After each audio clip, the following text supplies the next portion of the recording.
Jordan and Gretzky, Serena and Ruth.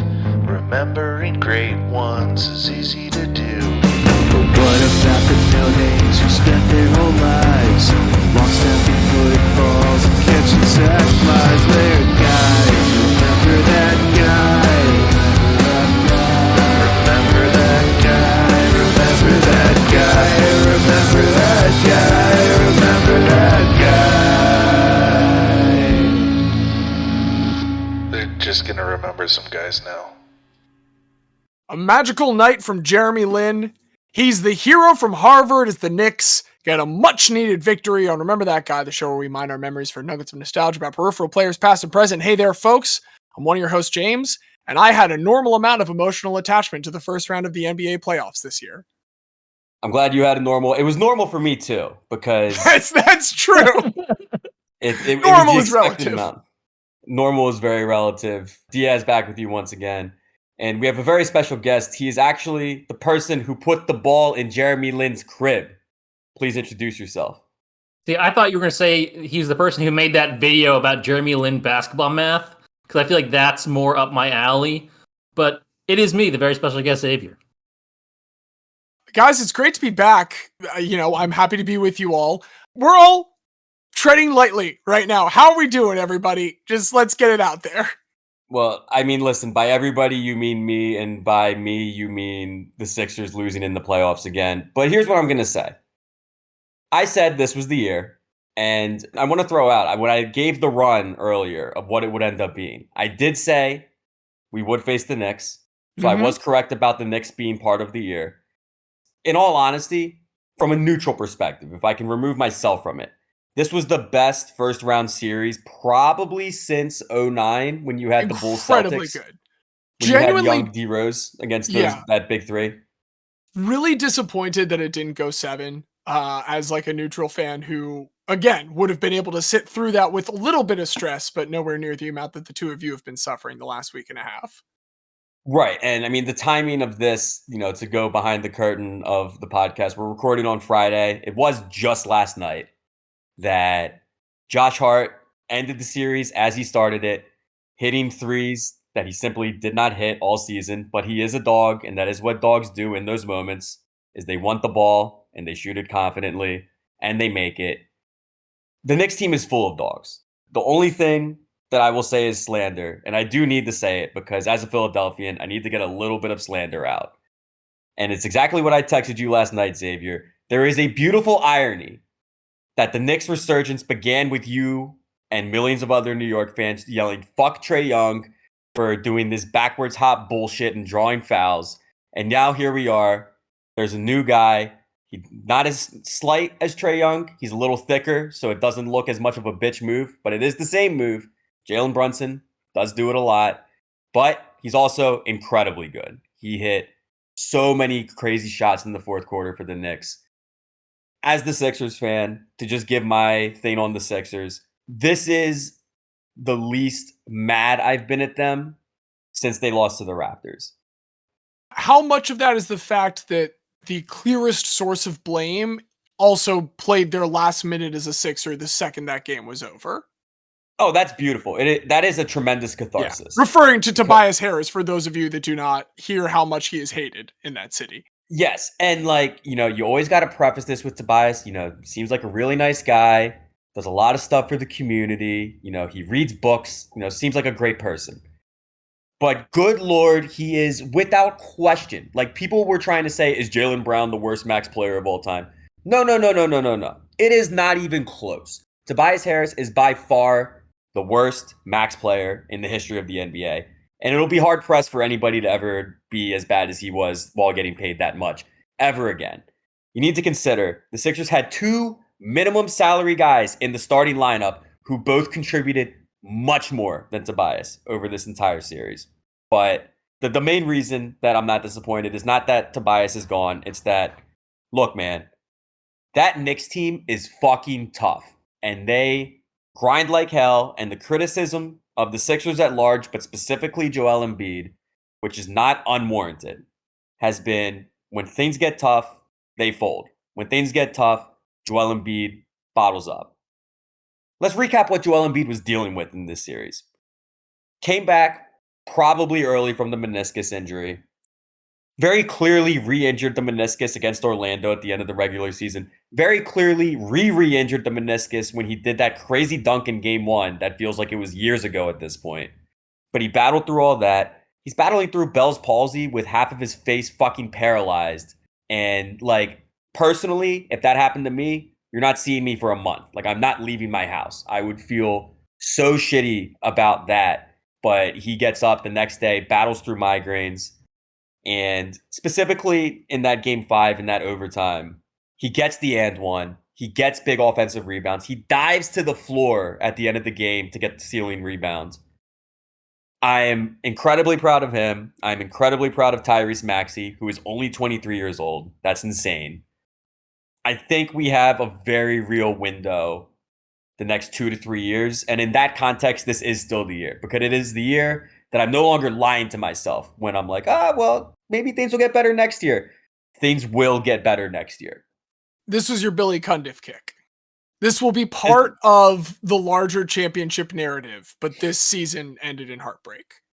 Yes, this is the Cundiff kick. This is Ray Allen for 3, bang. And, in a year's time, I'm sure things will be different. We have a lot of decisions to make in free agency. Very quickly, I'm just going to run down it. Bring back Campaign. Bring back Kelly Oubre. I think you bring back Buddy Hield just because of that second quarter last night. Tobias gone. Paul Reed, I love you.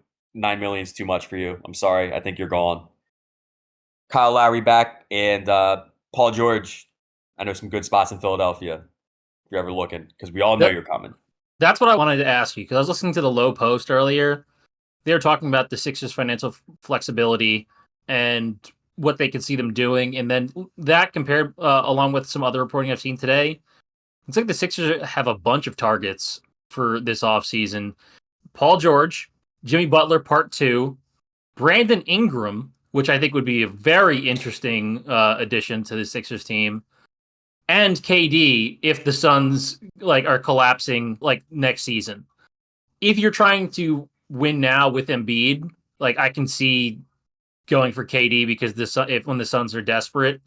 But the Ingram one I think is just fascinating because Ingram and Maxey and then Embiid, if he's healthy, I think is a really, really good group. Well, also narratively, forgetting just the basketball things, which I agree with, the general player we are looking for is wing who can also create offense for themselves, so the entire load is not on Maxey. And all the guys you listed fit into that. Obviously KD, obviously Paul George, obviously Brandon Ingram. Narratively, the fact that there was that small contingent that knew that Ben Simmons was a fraud before the rest of us did, and that we're saying that we should have drafted Brandon Ingram. So kind of narratively, that would be very interesting to finally see that kind of realized on the back end. Is that a better narrative than Jimmy Butler coming back and winning a title after having... Dude, more than Drew. And even though Drew was here longer, Jimmy Butler is the crazy 6-month fling that you look back on and you're like, damn, that was crazy. Because he was right. Because everything that he said on the way out was right. It was the closest you ever came, and everything he said on the way out was right. Was 100% right, and maybe we weren't old enough or mature enough to accept it at the time. But if he were to actually come back, I mean, I'm always the person that says I only get jerseys of players that have long-term contracts. I got a Jimmy Butler jersey a month after we got him, because I fucking love that guy so much. And it has been so hard to just imagine. I have this argument with some people that they try to say Bam Adebayo contributes more to winning than Joel Embiid. And I'm like, you are fucking insane. Bam Adebayo is able to look like he contributes more to winning because he plays next to a winner, and that winner is Jimmy Butler. If he comes back to Philly, I mean, I would say we are the clear favorite in the East, even over Boston as constructed. But look, that's all talk for next year. For now, focus on next round. Congratulations to you, Xavier. Congratulations to the Knicks.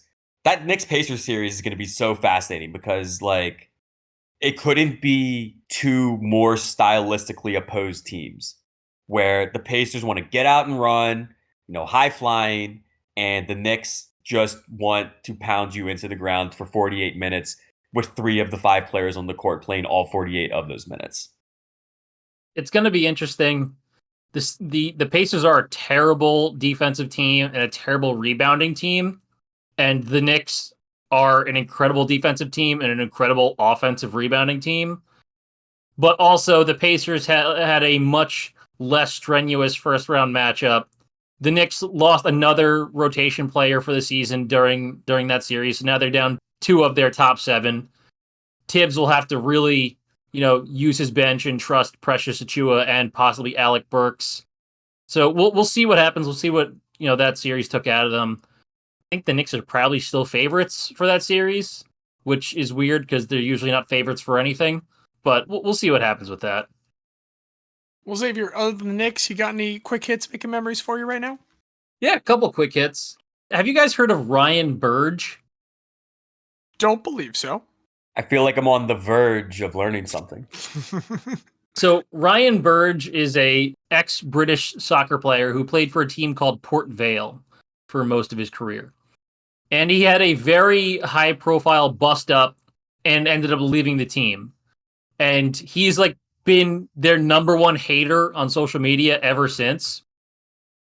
This past weekend, they were confirmed to be relegated from League One down to the lowest league of professional English football, League Two. So Ryan Burge, who has a professional pilot's license, flew a plane over their stadium with a banner mocking them for being relegated and thanked their biggest rivals, Stoke City, for paying him to do it because he said he would do it for free. And that level of hater for a team that he played for and had won player of the season for at one point, and this bust-up happened over a decade ago. He's kept this hatred alive for so long. I appreciate that level of hate. It's like the Kendrick Lamar level of hatred. He came out with another one like an hour ago. Did you see that? No, I didn't see that. It's yeah. Produced by Jack Antonoff. That's so weird. Other couple things I saw. There's a really good Athletic article on Sam Saltz, who is a walk-on at Texas A&M. He's 5'6", 160-pound receiver who is Orthodox Jewish and can't actually play in any of the games because they happen during the Shabbat. But he just really loved football, and so he just would show up next to the practice field on the other side of the fence and just practice alongside the team for years until they eventually no, we love this guy, and they gave him a spot as a walk-on. And he does all the other team stuff. It's just if they have any day games on Saturdays, he just can't be there. I was the dedication to work hard every day for something you will see zero payoff for, I find very, very good. And the piece is just really well written. So I highly recommend it. Then the last thing, Rangers, weird situation where President's Trophy winner swept the Capitals in 4 games and are massive underdogs in the second round to the Carolina Hurricanes, which is, I understand the thinking behind it, but it's also really weird because how often do you see the team that was first all season long, no major injuries or anything like that, cruise through their first round, and then they're immediately underdogs to a team that they beat multiple times in the regular season and finished behind them in the same division. Xavier, you're getting what every frontrunner team has always wanted, which is the ability to have a genuine chip on your shoulder despite being clearly the best team. Do not look this gift horse in the mouth. Embrace this underdog mentality and kick the Canes' fucking ass. Not since the 2017 Eagles has a clearly dominant team been so disrespected. Good take. Good take.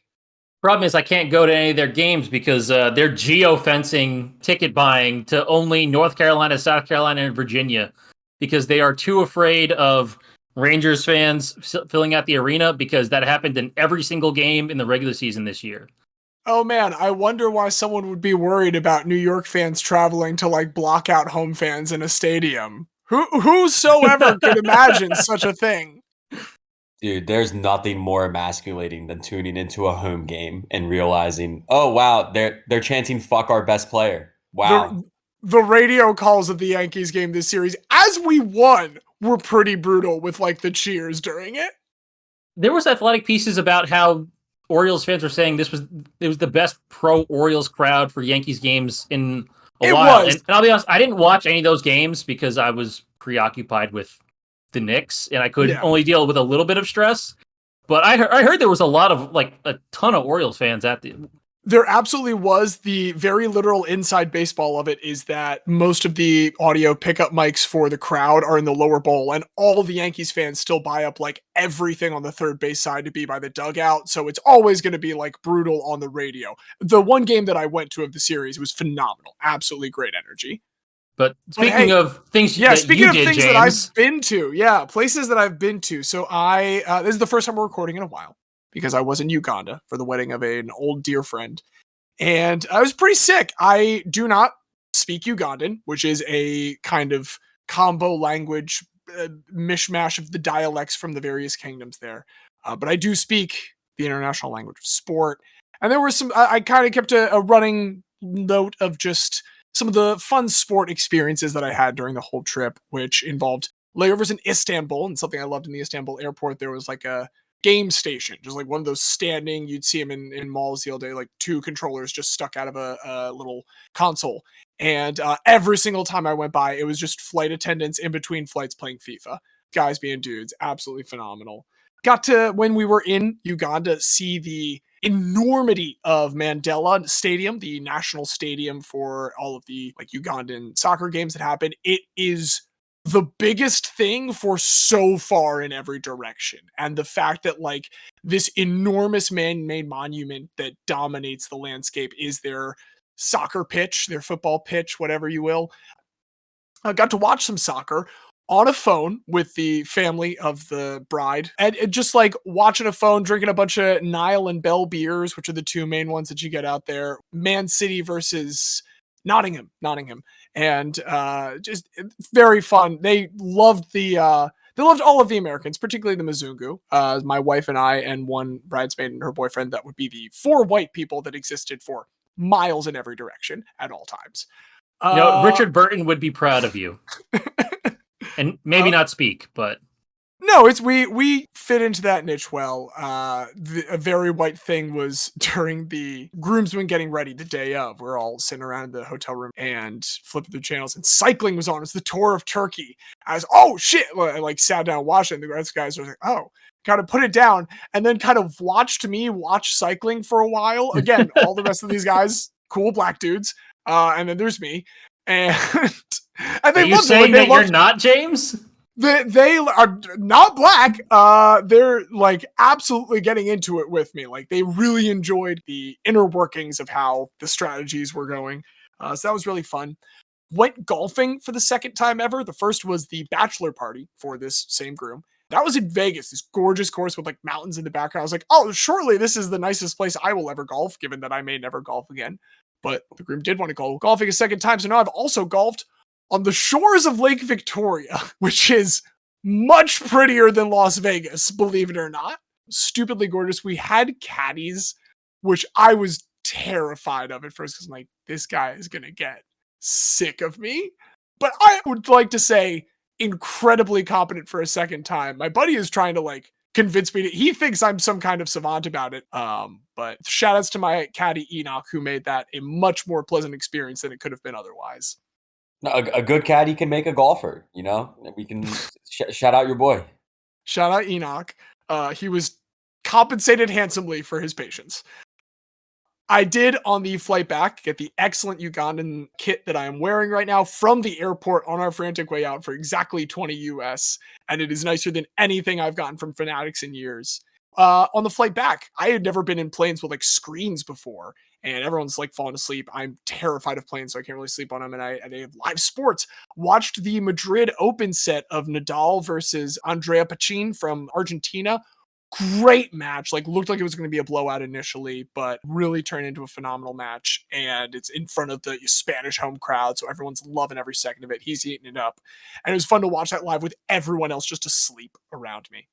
But the number one thing from the trip, the day of the wedding, one of the groomsmen had worked in Williamsport in 2015 in Pennsylvania, where the Little League World Series takes place, and he had met a member of the Ugandan team that year. By all reports, the star, far and away.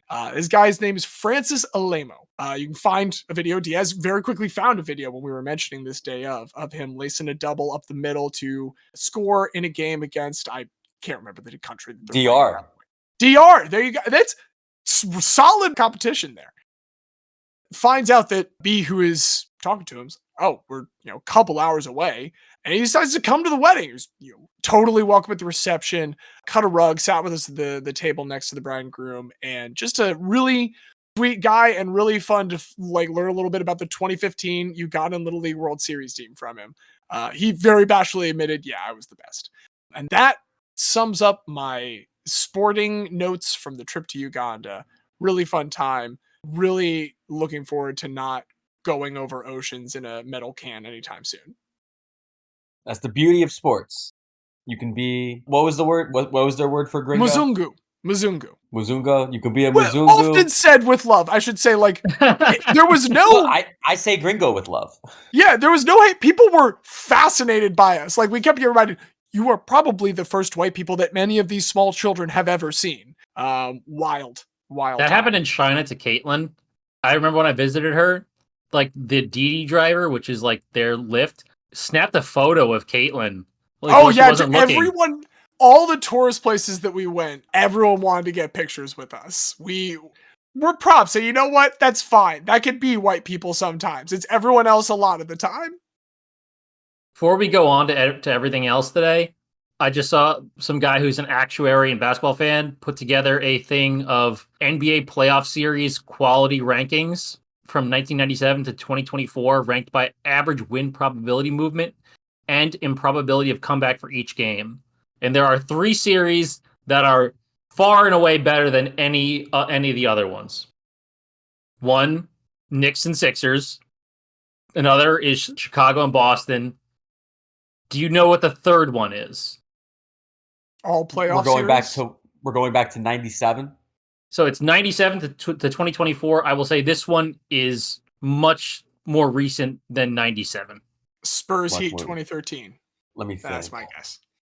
So, it needs to be a series that had big comebacks, back and forth, no lead is safe. Give me Warriors Thunder 16. The correct answer is Portland Houston 2014. The series where overtime game, triple overtime game, Dame at the buzzer to break hearts in game 6. If I can specifically recount my memory, I watched that Dame shot live. It was on either a Friday or a Saturday because we were having a party. There was a group of us gathered in a room. There was a TV on. A large group of the people were doing things that weren't watching the TV. And I was the only person in the room watching the TV. And when Dame hit that shot, I yelled. And in the moment that I yelled, I realized I was the only person watching the game. Because the whole room went from chatter, chatter, chatter to dead silent, everybody looking at me and thinking I had just done something to hurt myself. And I said, did you just see that fucking shot? And they thought I was crazy. So, I mean, that's pretty good company to be in. Especially, there was only one overtime game in our series, and the other ones had a combined 7, I think. Either way, wild series. But we have more stuff to talk about. So, let's get into the main thing of today. I can't take credit for this category. This is a team effort. We thought, to kick off this new season of Remember That Guy, we should talk about guys who've been on the Wheaties box. Before we do that, it probably makes sense to have a little bit of a history lesson on Wheaties and the Wheaties box. So before I get into my guy, I'm going to give a little background. For those who don't know, so specifically you, Leon, I don't know if they have Wheaties in the UK, but it is a breakfast cereal here in the US. Started off in 1921. It was essentially a fluke. Some dude accidentally just dropped some bran gruel on a stove and it caused a puffed up flake. And they tried to replicate that until they could put it in a box and it stayed in this packaging without exploding. And 3 years later, Washburn whole wheat flakes gets put on the market. They quickly realized that name sucks ass. So they have an internal competition to come up with a new name. Jane Bossman, who is the wife of a company export manager, submits the name Wheaties And that gets picked and like, hey, this is a much better name. And Wheaties is born. To market Wheaties, the company created a fictional character named Jack Armstrong, the all-American boy, who was, quote, an athlete and all-around good guy. He started a national radio program and was featured as the character on the cereal box. And to kind of go with this sports theme, they started sponsoring baseball in Minnesota, where they're from at that time. And baseball, massive on the radio, and they become a massive radio presence. They get sponsorship deals with more and more teams, and they become essentially the ever-present if you're listening to baseball on the radio. Due to this, they start referring to themselves as the Breakfast of Champions. And now they've fully exploded their massive breakfast cereal, and in 1934, Lou Gehrig becomes the first athlete to be featured on the Wheaties box when they put a picture of him on the back of the box. 20 plus years later, Olympian Bob Richards becomes the company's first spokesman, and they put him on the front of the box. You know, if you see a Wheaties box now of athletes, they're on the front of the box. This is the first time they do front of the box. At this point, a ton of athletes have been featured on Wheaties boxes, some of whom are household names. You know, Michael Jordan has been on it 19 times, the most of any athlete. I mean, that's an insane amount. But there are many who, you know, even diehard sports fans will have never heard of. So we want to take this chance to talk about some of these Wheaties guys who you may not have heard of. With that, I can't think of a better way to start than going with the first woman to have ever featured on a Wheaties box, and that's Elinor Smith. Elinor Regina Patricia Ward was born August 17th, 1911 in New York City. Her last name is changed to Smith because her father, Tom, was a stage performer. He was a comedian, singer, dancer, and he toured. He was a vaudeville guy. Okay. And he toured the U.S. and Europe as the Scarecrow in The Wizard of Oz. There was already another Tom Ward, so he had to choose a stage name, and he just chose Smith. Possibly the most common name you could think of, but somehow there was not another Tom Smith at this point. So he was just Tom Smith, and his whole family took on the last name Smith. Tom is out traveling, but the family has some money. Elinor grows up out in Long Island, and in this world where flying has, you know, only recently been invented, a young Elinor takes her first plane ride in 1918 at the age of 6. Said, quote, "I could see out over the Atlantic Ocean. I could see the fields. I could even see the Long Island Sound. And the clouds on that particular day had just broken open. So there were these shafts of light coming down and lighting up this whole landscape in various greens and yellows." And a young Elinor immediately falls in love with flying and ends up going on multiple rides over that first summer. As soon as she was able, she begins receiving flying lessons. And she's so young, they have to essentially strap like blocks to her feet with rubber so she can reach the controls. But they're like, yeah, we'll let this fucking 8-year-old fly a plane. I really thought that was something people just did in cartoons, the like blocks on the end of the feet thing. I did not know that was real, nor did I know that was real for plane. It's very much the same energy as 3 kids in a trench coat. And yet this is how she is operating, as you put it earlier, James, this metal can in the sky over water. Well, these ones aren't even metal cans yet. Yeah, these are much lighter than that. By the age of 10, she starts receiving flying lessons from Clyde Pangborn, who was a famed stunt flyer nicknamed Upside Down Pangborn, which is a great like 1920s nickname. She just loves flying so much, she can't get enough of it. Eventually, she gets further lessons from the person who piloted her father around the country on tours. Eventually, her dad just straight up buys a Waco 9 biplane and hires someone as a pilot and flight instructor for both of them. He's like, all right, we'll both learn how to fly. And he's like, the one thing, you can't go by yourself. You cannot fly by yourself anywhere. But then he goes on tour, so she says, fuck that, I'm going to take this plane and go flying. And she solo flies for the first time at the age of 16.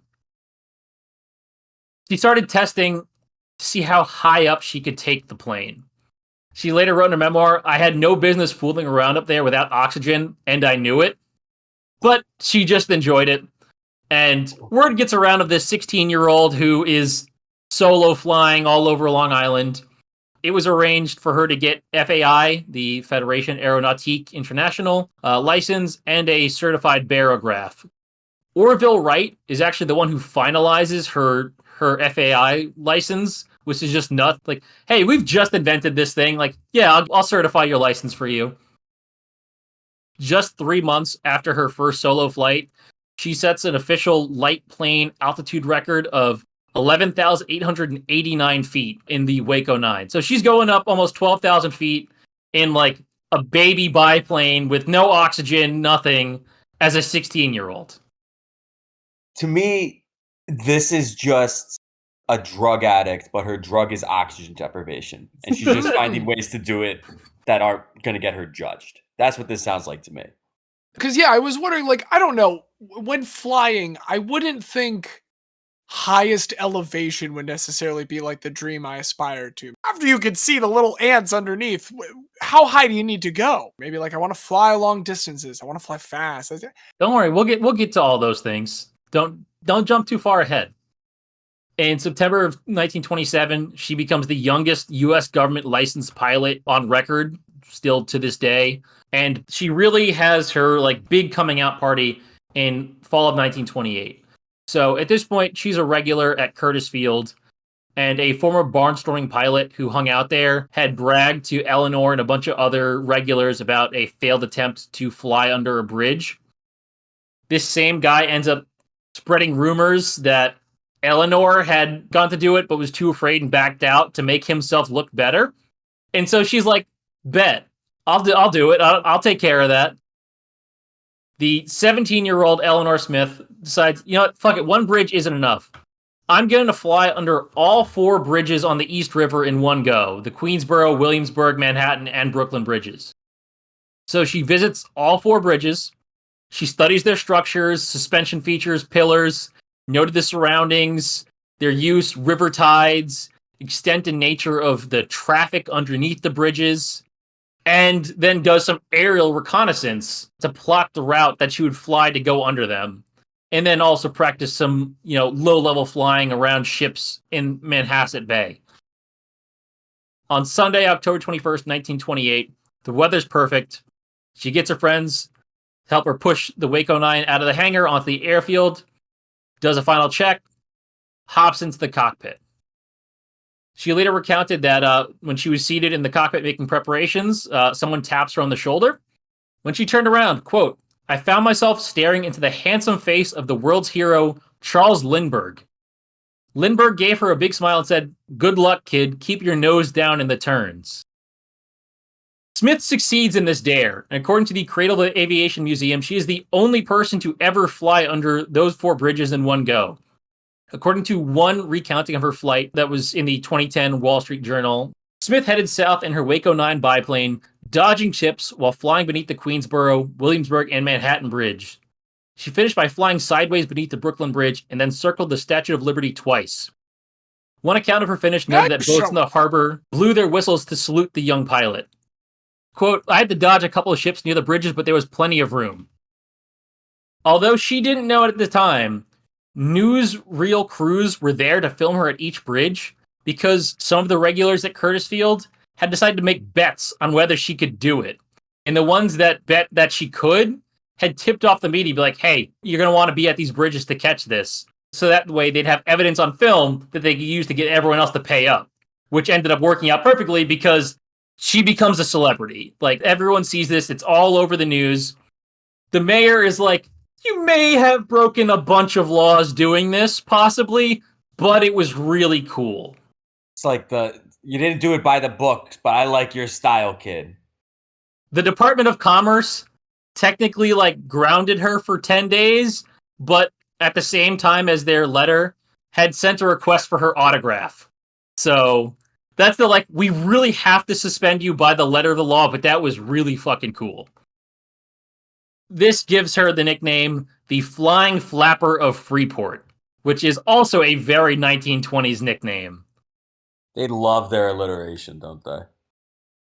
So we've got the flying flapper of Freeport. And at this point, she's like, what other records can I break? What can I do here? I'm hooked on the thrill of this stunt flying. At this point, there is no established women's flying endurance record. So Elinor says, I'll set one. She gets beaten to it, though, by Viola Gentry, who on December 20th, 1928, flew for 8 hours and 6 minutes. At this point, to break any record, you have to beat it by at least an hour. So she's like, all right, I'll prep. That's a silly rule. Yeah, I mean, that's a long time. But she's like, all right, I can do this. And while she's prepping, Evelyn Bobby Trout, flying in California, ups the record to 12 hours just 2 weeks later on January 2nd, 1929. So she's like, well, damn, all right, I only needed to get 9 hours to beat the record before. Now I have to get 13 hours.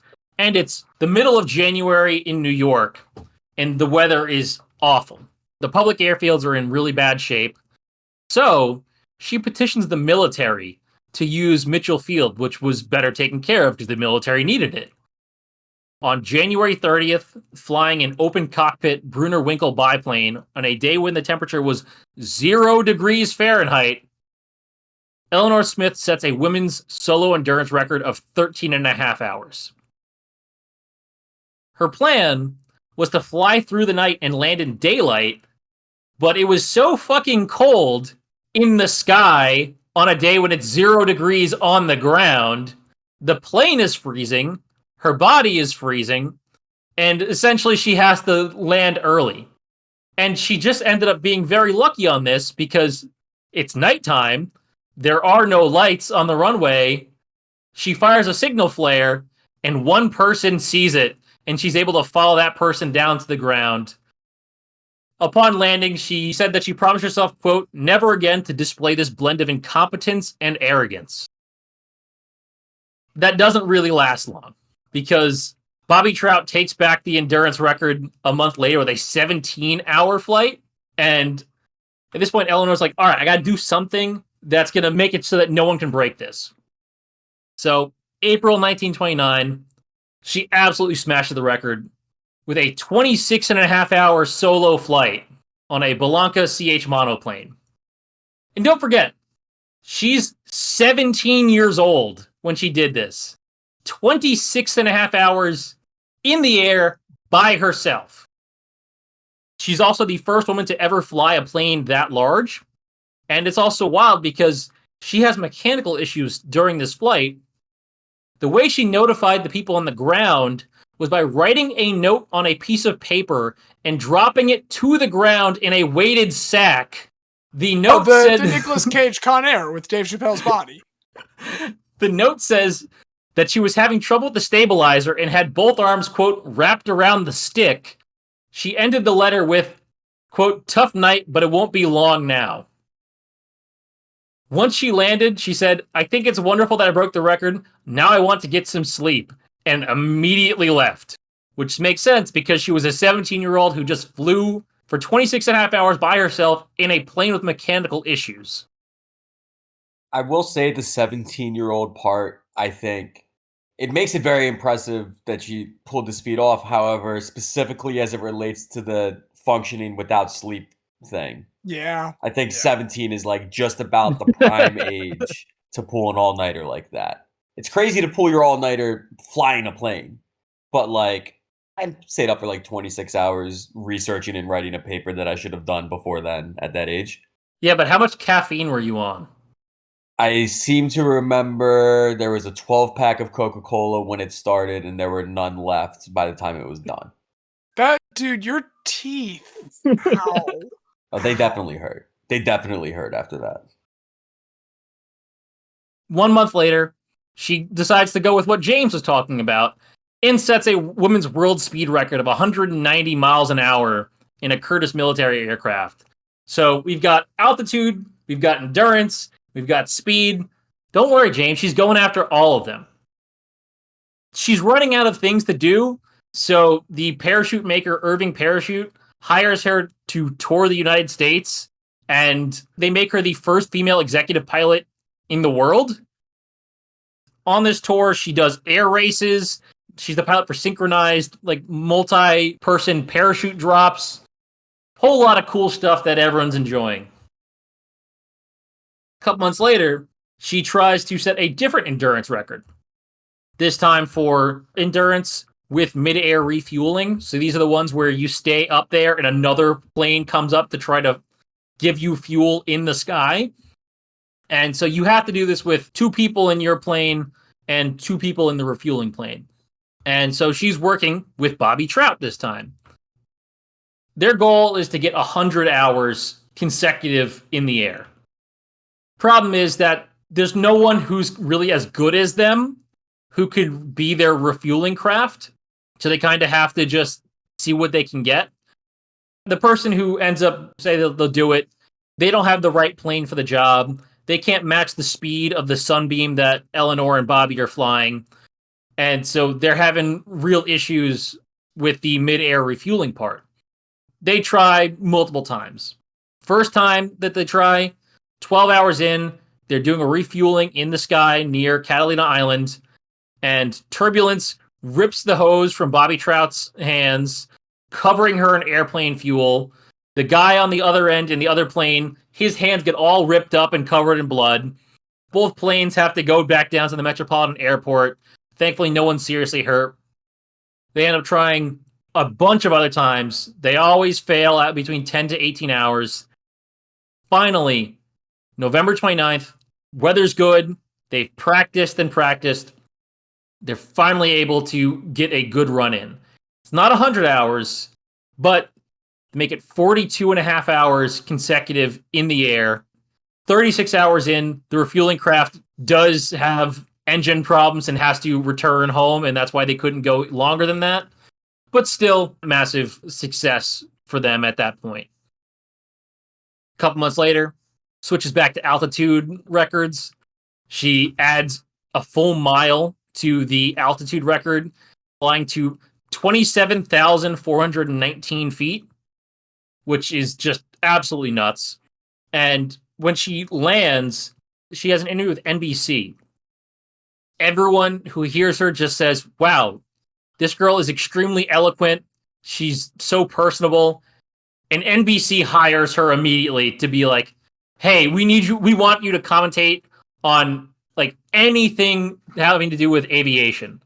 So live broadcasts from air shows, interviews with other aviators. We want you to do this. And she's like, I didn't realize there was that much airplane content on NBC at this time. Oh, there's a ton. I mean, think Amelia Earhart is at this point too. Yeah, it's just everyone's super into fucking planes, man. Everybody's into planes. I mean, just think of it like, imagine if today they were like, yo, so you know how we had planes, boats, trains, and cars? Well, there's a new fucking thing. And it gets you way farther than you could ever imagine, way faster than you could ever imagine. Like X-Wings. Yeah, like it would very quickly become the only thing we ever talked about. Yeah, that's pretty fair. Again, another thing to remember is she's still only 18 at this point. May 1930, she becomes the youngest pilot ever granted a transport license from the U.S. Department of Commerce. And in October of that year, a survey of all licensed pilots in the U.S. selects her as the best woman pilot in America over Amelia Earhart, who is one of probably the biggest name in flying other than Charles Lindbergh at this point. Like, yeah, Amelia Earhart is popular, but Elinor Smith is the better pilot. A couple months later, she tries again to set a new altitude record, this time flying in a 6-seater Belanca. She has 2 attempts, and on her first flight at 26,000 feet, the engine dies. And as she's trying to restart it, she loses consciousness because the lead-encased oxygen bottle that she was wearing around her neck had cracked. Sorry, the lead-encased oxygen bottle? Yes, that is how they transported oxygen tanks at that point. I have another theory for why she lost consciousness. Sorry, please continue. So the fuel line had essentially frozen. She passes out, and this now powerless airplane with an unconscious pilot just starts plummeting. Thankfully, she regains consciousness and is able to pull out at 6,000 feet and guide the plane to an open spot in a housing development. She's like, all right, let's go give it a second go. So on the second attempt, she gets to 32,576 feet, which once again breaks the women's record, but falls just short of the overall record. 10 days later, with a new engine in her plane, she's like, all right, I'm gonna break that overall record. And according to her altimeter, she gets up to 34,800 feet. But the barograph cylinder in the plane breaks. It is too high for the barograph, and it breaks at 28,000, which keeps her from the official world record regardless of gender. After this, one of her goals was, transatlantic flight. Fortunately, the Great Depression kind of pulls out funding for that, because a lot of these things, are funded by benefactors, because that's what they had in the Roaring '20s. A rich guy's like, yeah, I want to see that. I'll pay for all of this stuff to happen. And the depression kills that. So she's unable to get funding for a nonstop transatlantic flight. Instead, she spends the next couple of years, while still commenting for NBC, she is essentially a stunt flyer who does charity shows. So she just does a lot of fundraisers for a lot of homeless and impoverished people thanks to the Depression. And that is just what she does over the next couple of years. And in 1934, in recognition of her aviation achievements, she becomes the first woman to be pictured on a Wheaties box. It's really wild. It goes, the Wheaties box, it's like Lou Gehrig, Elinor Smith. And, shout out to Wheaties. They put a woman on the box the first year they started putting people on the Wheaties box. That's pretty good for the 1930s. Wheaties is an ally. Wheaties is indeed an ally. I hope. I trust the people of Wheaties know what they're doing. Soon after this, Elinor does retire because she gets married, has a kid. She retains her love for flying. She's a frequent contributor to aviation magazines. She was an official advisor to the New York State Aviation Committee. Much later in life, after her husband dies, she does start flying again. In March 2000, at the Ames Research Center, she is the pilot in an all-female crew where she took on NASA's Space Shuttle Vertical Motion Simulator and became the oldest pilot to succeed in a simulated shuttle landing at 88 years old. And then in April 2001, at the age of 89, she flew an experimental C-33 Raytheon Agate Beach Bonanza at Langley in Virginia. So she's flying experimental military planes at 89 years old, which is just absolutely insane. That same year, she gets inducted into the Women in Aviation International Pioneer Hall of Fame, which was created to honor women who have made significant contributions as record setters, pioneers, and innovators in aviation. It's one of those things where she was so massive in the 20s and 30s, and then because she just kind of stopped to have a family for a while, people kind of forgot about her until she came back as an 80-year-old doing all this shit and oh, wait a second. You kicked ass. We have to recognize you. Box. You were on the Wheaties box. It's one of those things where Elinor Smith isn't talked about in the way that Charles Lindbergh or Amelia Earhart are about, the real advent, the golden age of aviation. But she was up with everyone, and her peers recognized her talents. The things she did were absolutely insane. I'm glad that Wheaties recognized her, but I think that we should also recognize her as our first aviation guy. But I know we have two other guys that Wheaties has also recognized that we have to talk about. We do, and we don't have an FAA to direct us, but I'll go ahead and step in here. So when we last did a regular edition of this show, I feel a little bad in retrospect because I talked about lacrosse, a sport that I do enjoy very much. It also has a very deep native importance here in this country, and I picked a really, really white guy to do that. So I want to rectify that a little bit. This week, we are going to go to the Pine Ridge Reservation in South Dakota. That is where, on June 30th, 1938, my guy was born, William Mervyn Mills, better known as Billy Mills. Please tell me about Billy Mills. Billy Mills, or as he is known in his native tongue, one of his other names is Makoche Tehila. That will largely not be used in his sporting career. But he is of the Pine Ridge Reservation, again, that's a Oglala Lakota reservation. He's at times referred to as an Oglala Sioux in a lot of like older articles. That was something that people just kind of conflated because they're in the same area. That is something that largely we should not do, because to some of that nation, like the use of Sioux there could be taken as a derogatory term, a rough translation of snake from the Ojibwa people. So Oglala Lakota is the nation to which Billy Mills belongs, and it's the nation to which his dad, Sidney Thomas Mills, belongs. But it is not the nation that his mother Grace belongs to, because she is white.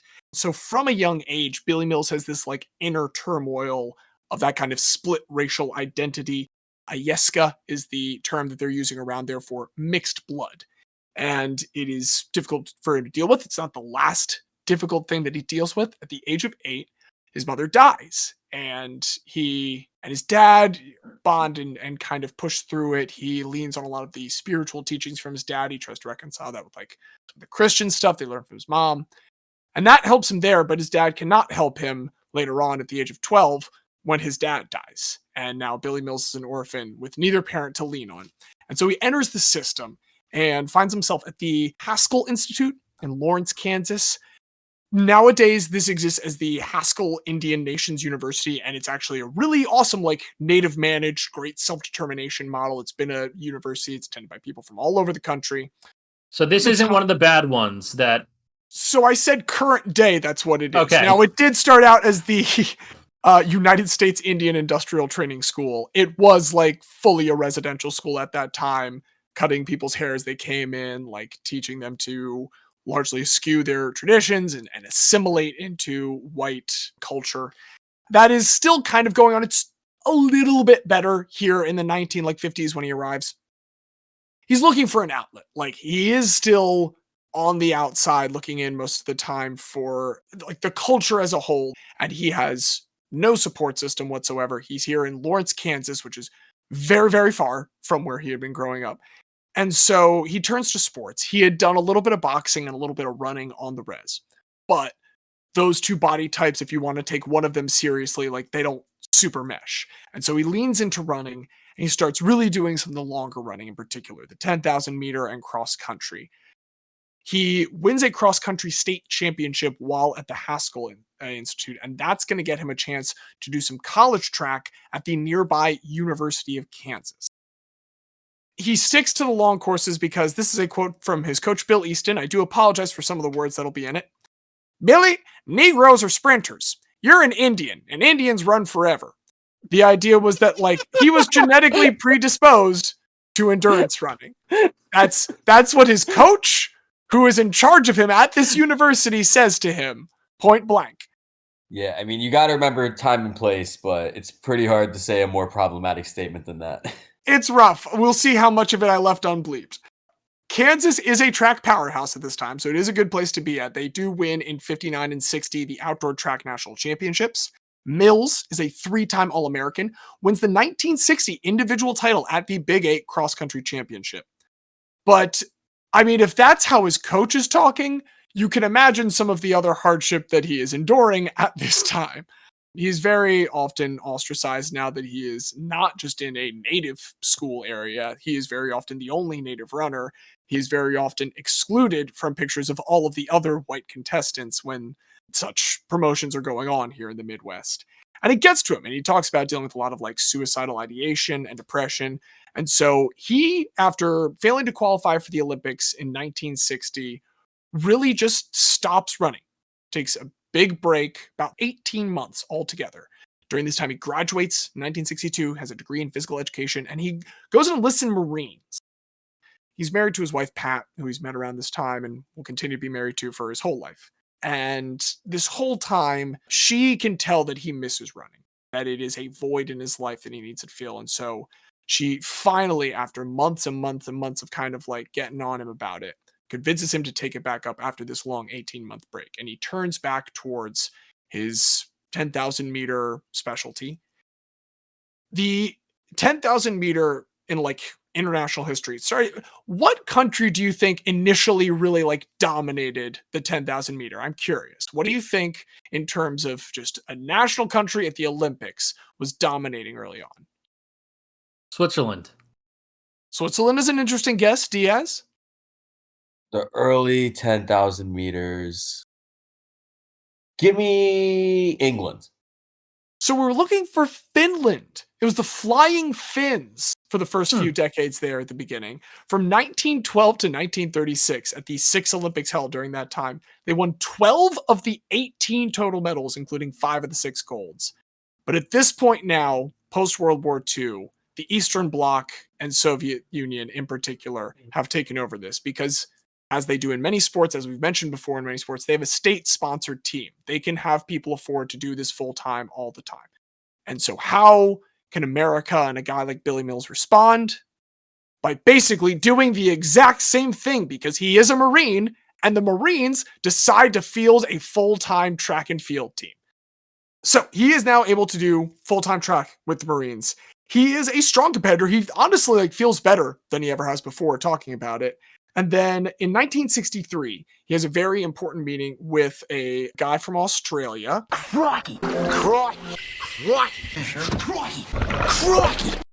Steve Irwin. Pat Clohessy, actually, the original crocodile hunter.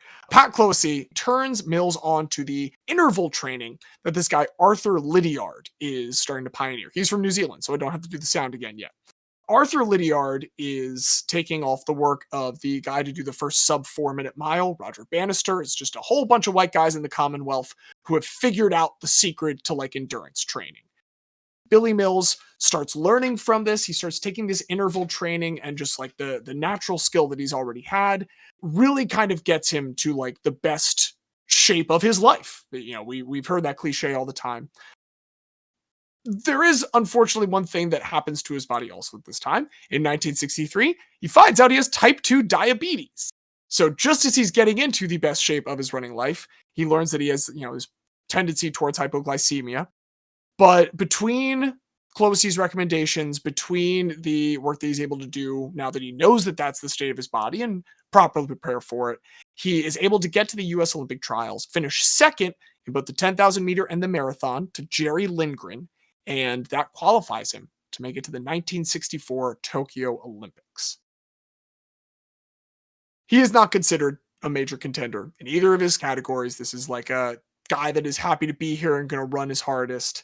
The guys that we are looking at for potential medals here, Jerry Lindgren, as I mentioned, the reigning champion, reigning gold medalist, Pyotr Bolotnikov of the Soviet Union. Murray Hallberg was a New Zealand acolyte of Lydiard. He had just won the 5,000 meter gold last Olympics. There is a Tunisian guy, Mohamed Gamoudi, who is representing kind of the rising presence of Africa in the sport. And we have the current world record holder, Ron Clark of Australia. All in all, 38 contestants line up in Tokyo's Olympic Stadium on October 14th for the starter's gun. And when it goes off, Ron Clark immediately jumps out to the head of the pack. And his strategy is every other lap, he puts in a big surge. Very quickly on, this achieves what you see a lot of the time in cycling, what you see in some of these longer races, which is a breakaway pack far beyond the quote-unquote peloton of the rest of the runners. It's a group of 5 after just a couple laps. We have Clark, we have Gamoudi from Tunisia, Mama Wolde from Ethiopia is in here, a Japanese countryman who's got the whole home crowd there behind him, Kokichi Tsuburaya, and the USA's own Billy Mills. And in this early breakaway, one commentator even goes so far as to describe him as a man nobody expects to win this particular event. The 5 jostle back and forth as he says he was just trying to keep up with the leaders, lap after lap after lap. And he manages to do it as they all kind of bounce back and forth from first to second to fifth, etc. As they get into the final 10 laps, the first 2 start to fall off. We see Tsuburaya and Wolde together just kind of fade back into that larger peloton. And now we've got the group of 3, clearly going to finish for the 3 medals. But how are they going to finish amongst themselves? Gamoudi, Clark, and Mills enter the final stretch. And Clark and Gamoudi both make a big push that seems certain to leave Mills in the dust until they run into some trouble. And they very literally run into that trouble because they have lapped the rest of the field. And so now they're having to navigate around all of the other runners that are a full lap behind them to get it. Clark can't make a move. All of a sudden, here comes Billy Mills on the outside. If you watch the broadcast of this, particularly from NBC, our good friends who don't have to show planes anymore because they can show this thrilling race, He sees in particular, as he makes this break, he says he remembers seeing a German competitor. We now know it's Siegfried Hermann. The German competitor has an eagle on his jersey. And that just fills Mills with this like connection to his father. It juices him up. He just bursts forward. NBC's Bud Palmer is like the official play-by-play, and he's just talking about the Gamoudi and Clark jostle when the guy on the side of him just starts saying, "Look at Mills! Look at Mills!" like interrupting him. He's coming up. He's passing Gamoudi. Look at Mills! Look at Mills! Coming on. Mills is coming on. It might be Bill Mills. What a tremendous surprise here. Bill Mills of the United States wins the 10,000 meters. Bill Mills of the United States, a tremendous upset. This gets that guy fired, but it does allow Bud Palmer to understand like what's happening, and finally there in the final stretch acknowledge the most unlikely champion of all time has won gold in the 10,000 meters. The first ever American to do so. And he doesn't even realize it until he gets mobbed by like a Japanese official because he thought he had one more lap to go. He was a little off and had been just trying to keep up with him still at the pack. This race is only 20-something minutes. It's pretty easy to watch, guys. It's as long as a sitcom on Netflix. I highly recommend checking it out. 50 seconds faster than his best ever time, 28 minutes, 24.4 seconds, an Olympic record. Something else that is incredible about this. One advantage that he might have had that helps explain that 50 seconds. The guy who got fired from the commentary, his name was Dick Bank. I've been holding on to that for a moment. Dick Bank was also an Adidas rep. So he was doing double duty here as a commentator and as an Adidas rep. And the day before, as an Adidas rep, he had hooked Billy Mills up with his first ever pair of new shoes. So apparently that makes up for 50 seconds of time for a guy overcoming type 2 diabetes and a field of 37 other largely more well-regarded competitors to win Olympic gold.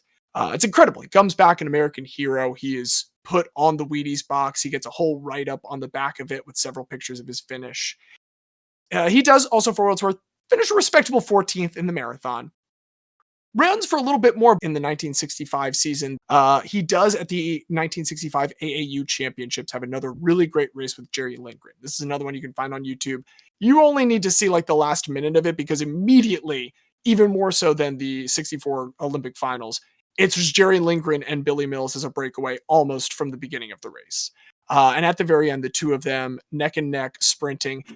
They both tie for the national record because they couldn't measure small enough intervals. They do give Billy Mills the championship that day at the AAU championship. So he gets the gold medal. The two of them share the American record. That is truly the last moment of his racing career. And he largely turns to support racing efforts from that point forward. He serves in the Marines for a little bit, does retire as Lieutenant Mills. So unfortunately, he does not match the rank of the General Mills that makes the Wheaties cereal, but Lieutenant Mills, pretty up there, I think, in the larger cereal corporation.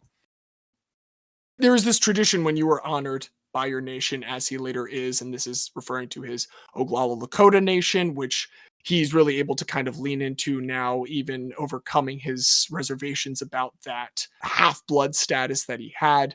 But as he's honored, there is this tradition of giving back, and so he starts running strong. This is an organization designed to continue to promote all of these efforts at native running so that Billy Mills is not the last person to hit his heights.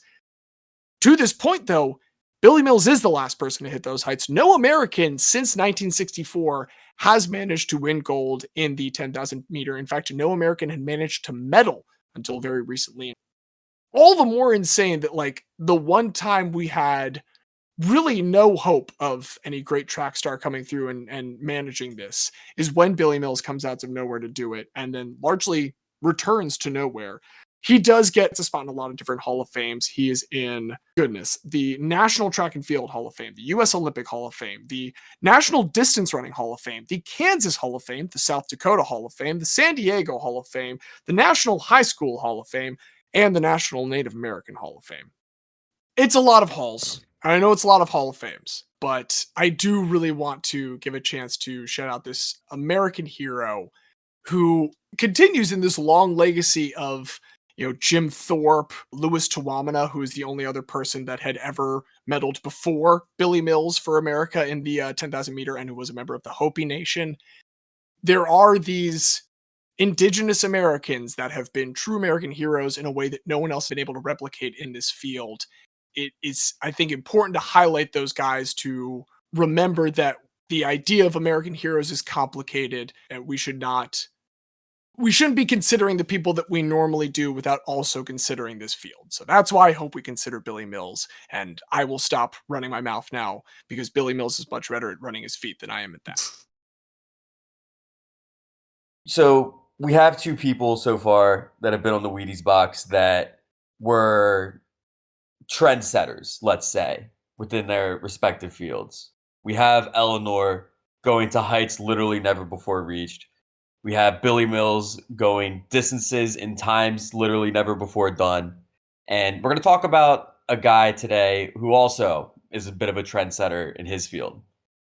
One of the things I love about sports is to think about the ways in which strategy and techniques have evolved over time. We can go baseball. The way pitchers throw things now has changed in ways that would make Walter Johnson's head spin even more than his arms did during his windup. In basketball, we've gone from guys over the height of 6'6" effectively being banned by their coaches from shooting outside of the paint to guys like Kevin Durant and Wemby, despite being 7 foot or well over 7 foot, largely thriving offensively on the perimeter. And in American football, the biggest development in the history of the game has, of course, been the forward pass. There's no denying that. But there's also been a major change in another way of scoring over the course of football. It's been over 20 years since Doug Flutie had the last successful drop kick in the NFL. Prior to that, it had been since 1941 that a team had successfully completed a drop kick in the league. But at the advent of the sport, the drop kick was actually the preferred way to try field goals and extra points. The rules were clear. When punting the ball, if you just punt it straight away from dropping it, you're not going to get any points. The ball has to contact the ground first if you want to kick it for points. But there was one man that dared to ask, what if I get a teammate to just kind of hold it there and then I run up and kick it? So today I want to tell the story of that man, one of the first players to execute place kicks and to change the history of field goals as we know them forever, Jack Manders. Jack Manders, I believe a recent guy of the day, if I'm not mistaken, though I have lost track of a lot of those recently. Right, I mean, the guy of the day repository is so vast. I like to think of that as it's like a little appetizer. You might get the main course later, like you get you can get a pig in a blanket, and you can still have a hot dog later. Let's have the hot dog. Special teams deserves special recognition. They absolutely do, and so does Jack Manders.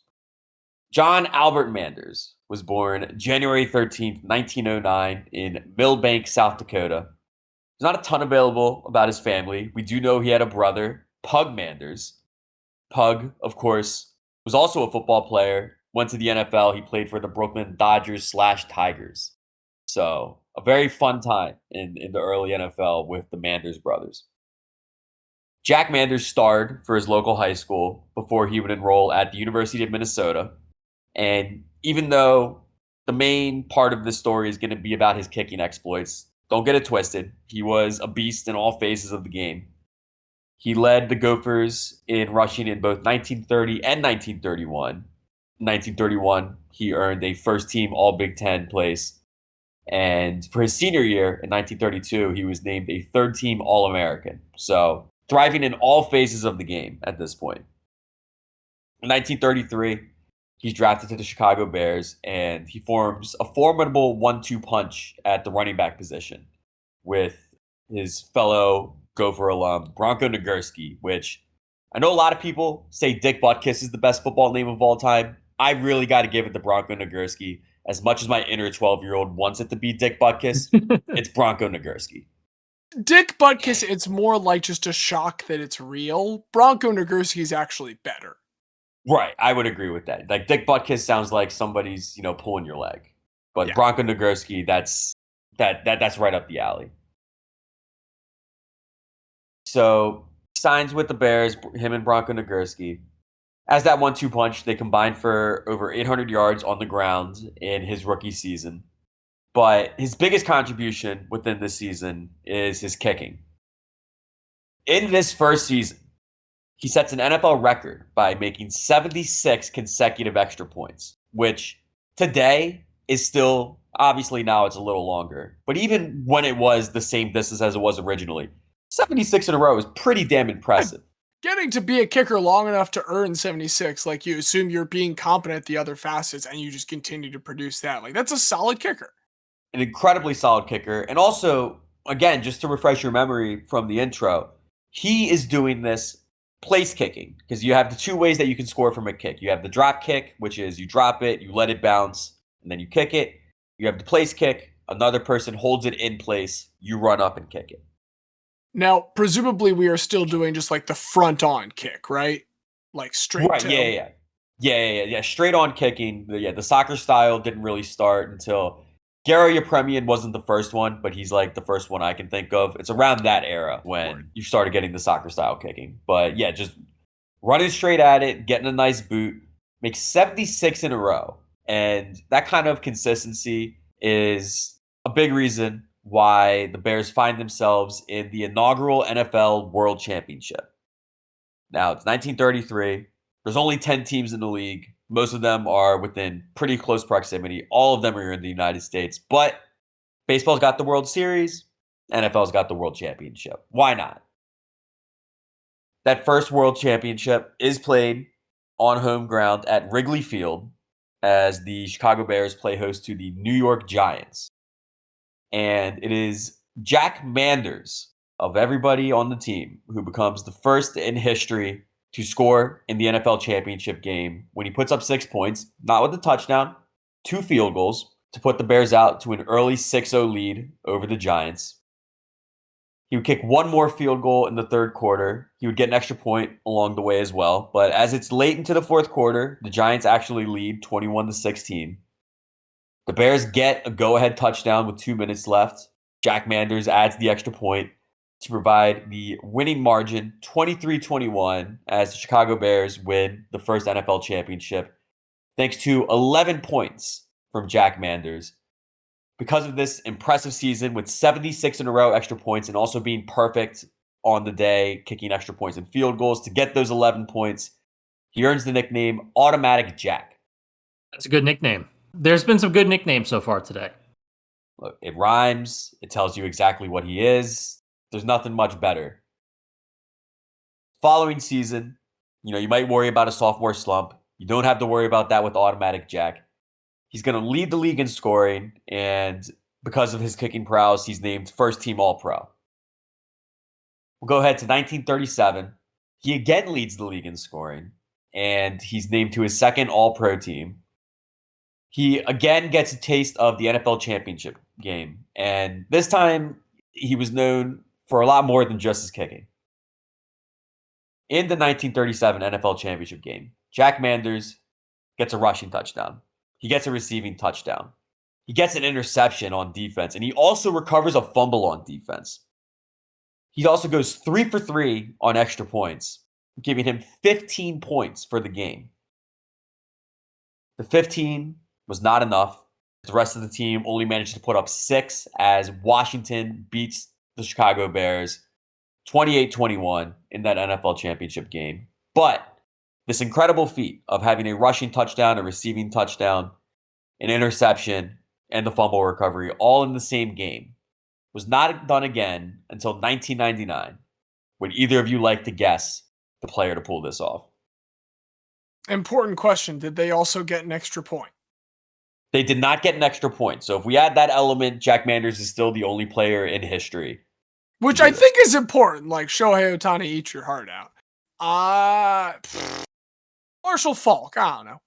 Marshall Faulk's a solid guess, Xavier. Randall Cunningham. Randall Cunningham's a good guess. If I was guessing, I probably would have gone to Deion Sanders. Seems like a person that would have been doing that around that time. But it wasn't Neon Deion. It was Xavier's favorite temperamental receiver of all time. He said, "Throw me the damn ball," and he's Keyshawn Johnson. Oh my God. Oh, there you go. What a weird career Keyshawn had.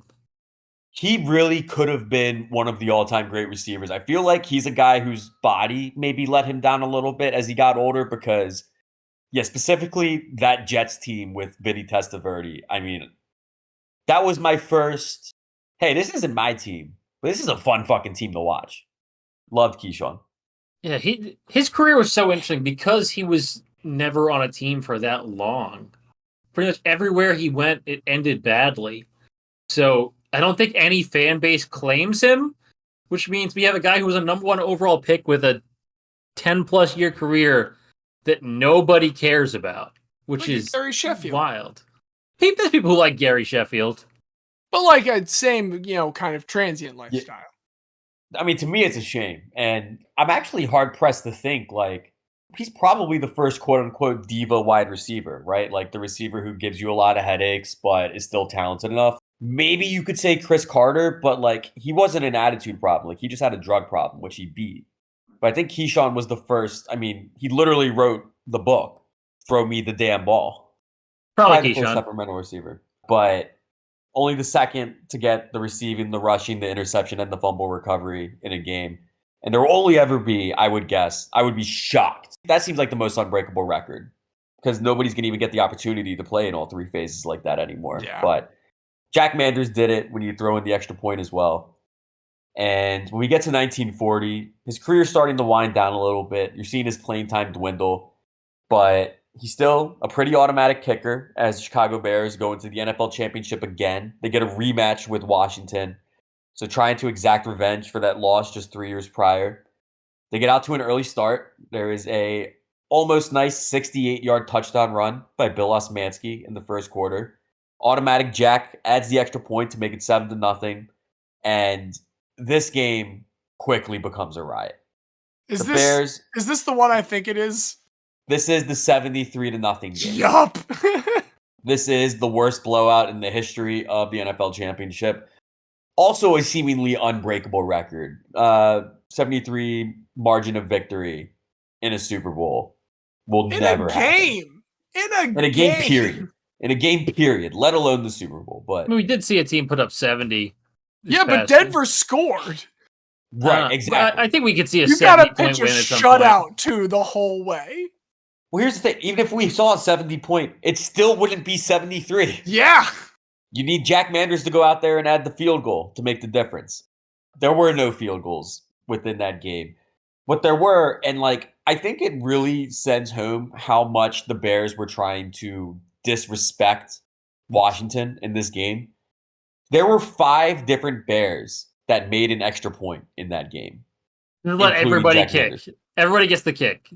They let everybody go out and kick. They even ran. So back then, it wasn't just the kick was worth 1 point. Like, you could also run a play, but it wasn't for 2 points. It was for 1 point. So they had 5 different players kick extra points in that game. They also went for 2, but it was only worth 1 twice at the end of the game, and they split them.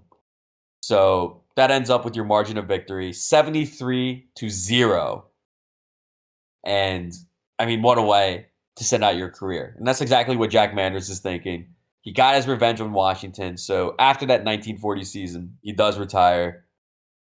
Later in life, his career would be recognized with induction into both the University of Minnesota and the South Dakota State, not State University, the actual state of South Dakota, Athletics Hall of Fames. He would make it to, just as that touchdown, the almost nice age of 68 before he would unfortunately pass away in 1977. But what an incredible legacy that he leaves behind. The first man to score in the NFL championship game. One of the first men to say, hey, it just says it has to be on the ground. Doesn't say that I can't have somebody hold it there. And to revolutionize the kicking game in a way that we see guys today. James and I think, probably are the 2 fan bases who love our kicker more than any other in sports. So if you love Justin Tucker, if you love Jake Elliott, you got to love the guy who got it all started and the man who donned the back of the Wheaties box alongside 2 other people. I don't remember their names. One of them is an aviator, though, so that is a funny thing to kind of bring this full circle. But we're not worried about that aviator. We are worried about Elinor. We are worried about our boy Billy Mills, and we are especially also worried about, especially as me, because I want him to win, Jack Manders, the first kicker, one of the guys of sport, and yeah, to hold that record of being the first person to score in the NFL championship. Crazy. I mean, that's crazy. That's still not even his craziest record because he's got the game with literally every facet of the game. I'm out here saying that I think, Lamar is the best football player because Lamar can do the most stuff well. There's not anything else you can, I guess a sack, but they didn't track those then. Maybe he got a sack. We don't even know. I say we give it to him. Retroactive.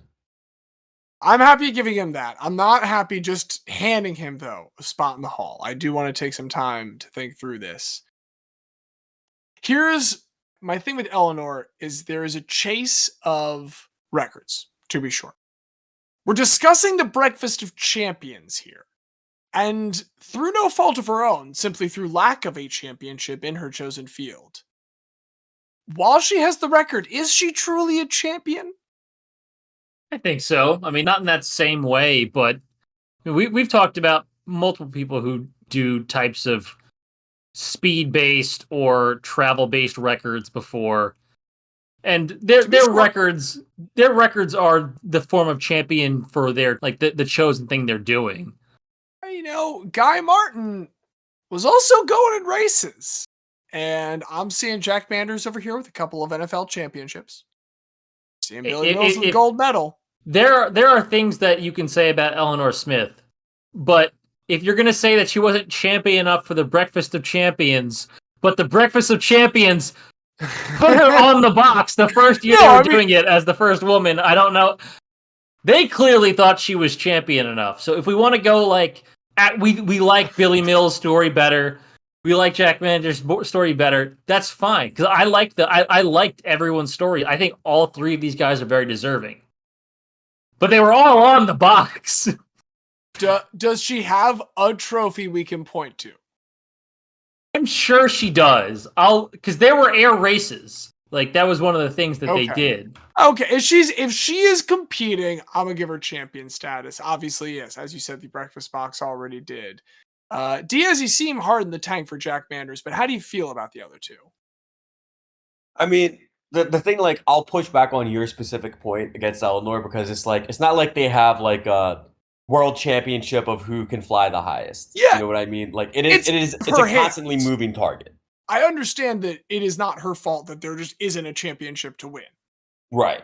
I mean, I love the idea of it wasn't just height that she was obsessed with. It was really just vertical extremes, period. I'm going to fly as high as you'll let me. I'm going to fly as low as you'll let me. I just want to fly in as many different altitudes as possible. And as fast as you'll let me, and as long as you'll let me. Any way that you could fly and challenge yourself doing it, that's what she wanted to do. I'm sure you could have, if you came up with something, like some sort of thought or record, she'd be like, yeah, I'll do that. Well, and much like Manders, we've got a situation where she has this impressive 4-task checkbox of going under the 4 bridges, which no one else has done. And then on top of that, if you did it, you'd also then have to do 2 little spins around the Statue of Liberty, much like the extra point that Jack Manders then has. This is no disrespect to Elinor Smith. Tip of the cap to the teen wonder. Sorry, and then I cut you off, Diaz. But any other thoughts? My apologies. No, I love the tropes kind of within the Billy Mills stories. We have the problematic but effective coach. I also, in looking up Billy Mills, I watched the YouTube video of that 1964 run.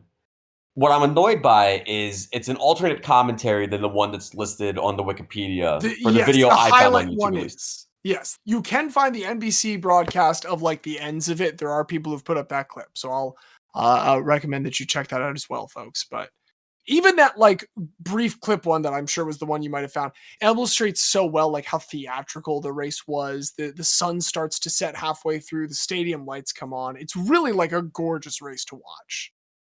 Yeah, I mean, I especially I worked the Division III indoor track championships a couple months ago. That was my first time doing a championship meet. And there is an electricity to those things. you really never know what's going to happen. I think we had a surprise second place finisher, but like pushed the projected favorite in that 10K race. And there's so many opportunities for twists and turns. I think specifically with like that distance of race, there's a certain amount of like you just gotta fucking want it.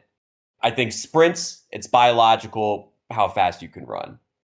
Super long distances, you have to be like to a certain extent genetically predisposed to be able to go hard for long distances and not get tired. But like that 10K race is basically you against you the whole time you're out there. Not that the marathon's not, but like the 10K I feel like is specifically engineered towards what we witnessed with Billy Mills, where on any given day the 40th best person could just say, fuck it, I'm doing this. Yeah. And that's exactly what we ended up doing. So I mean it's a really strong field. I love Jack Manders, but we're coming into season 10 hot. I gotta give it up to all of us. I really enjoy Jack Manders. I mean, I definitely do now. As we got to the 73-0, I was like, yes, I've definitely talked about Jack Manders. And I love everyone that I do, the guy, the down. Like, that doesn't take no time to read them, and I fall in love just a tiny bit every single time. So there's a lot of affection for him. I love that both, like, he's got this long career. Elinor Smith has not maybe as long of one, but she is, an object of fancy by the world for quite some time. I think something I was really drawn to with Billy Mills is like, this guy didn't get a lot of shots at more cereal boxes. Like about 900 people have made the Wheaties box at some point. Some of them are people you would expect. Some of them would be like the greatest football players of their time, as Jack Manders was. Some would be Michael Jordan. Some would be Elinor Smith. And then every once in a while you have the guy that like just won a track competition. It's the one time that the world is going to know his name, because it's going to be another 4 years till the Olympics, and we won't necessarily care all that much about track in the meantime, and they might not still be a high-level competitor later on, as Mills was not in 68. If I may make one final pitch, though, for Billy Mills, I do have something related to the category. I wanted to try and argue that I think I got the most Wheaties box adhering story, because it took me a while to find the Wheaties box itself. Shout-outs to Thomas Fodor on LinkedIn. Couldn't find the post, but the image of it in high enough resolution to view is there thanks to Thomas Fodor's LinkedIn. The Wheaties box was a major source of my story here, because the gap in his career from like 60 until roughly 63 when he kind of reemerges with the Marines, sure, that was there to see. No other article that I pulled up in doing this said by name that he took this 18-month break. Like, it was implied, sure, but at no point did anything else talk about him stopping running for a while and the efforts of his wife to like get him to re-engage with that. I only got that information because of the Wheaties box write-up that he had. I had to use the Wheaties box to help craft the story. And I want to say, when we try and go by category, that was my one pitch to say I really want to try and bring the Wheaties boxist of guys here. I do appreciate that, James. And because I know this conversation has gotten away from Elinor Smith, we could put that to the side. I do want to bring attention one last time to the, had more shit to prove of that setting records as a teenager. And then as an 88 and 89-year-old setting more records, I think is awesome. But I think we're down to Billy Mills and Jack Manders.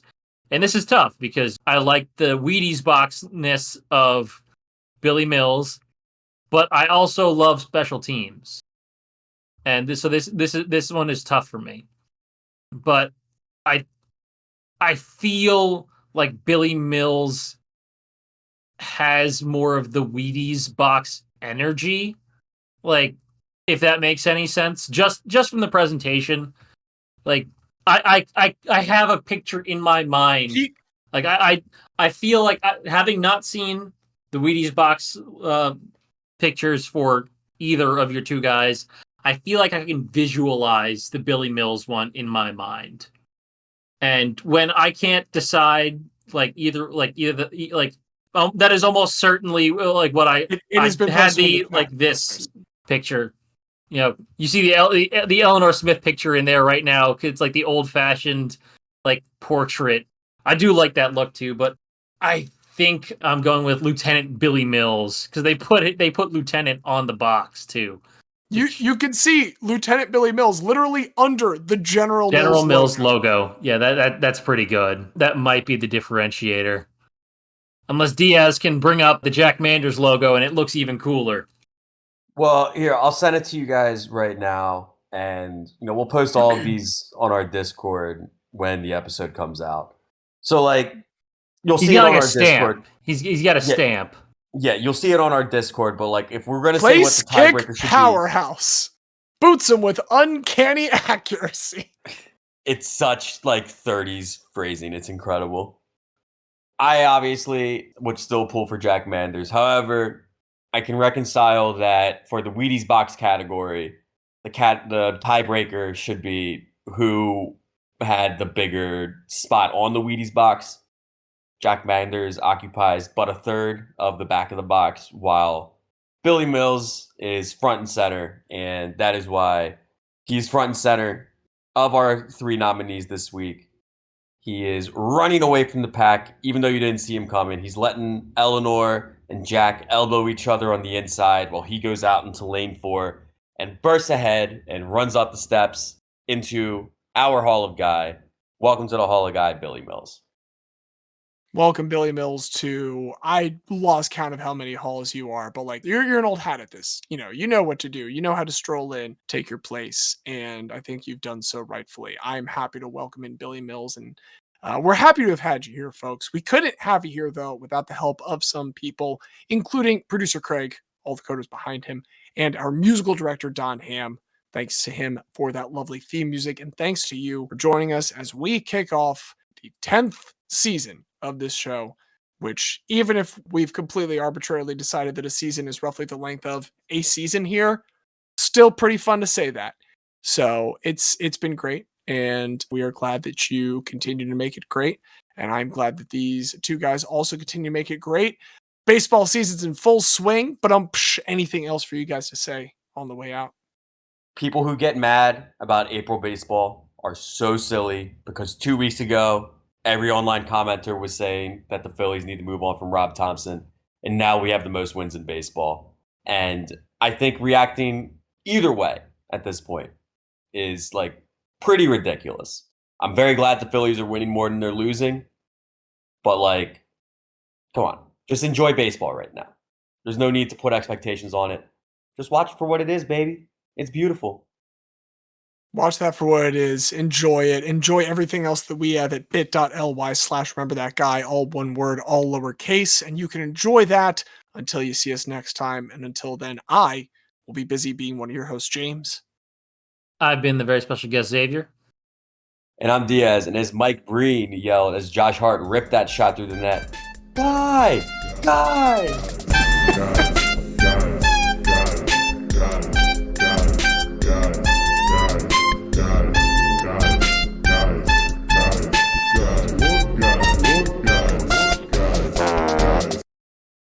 I as soon as I heard you talking, I was trying to type for him to record so quickly.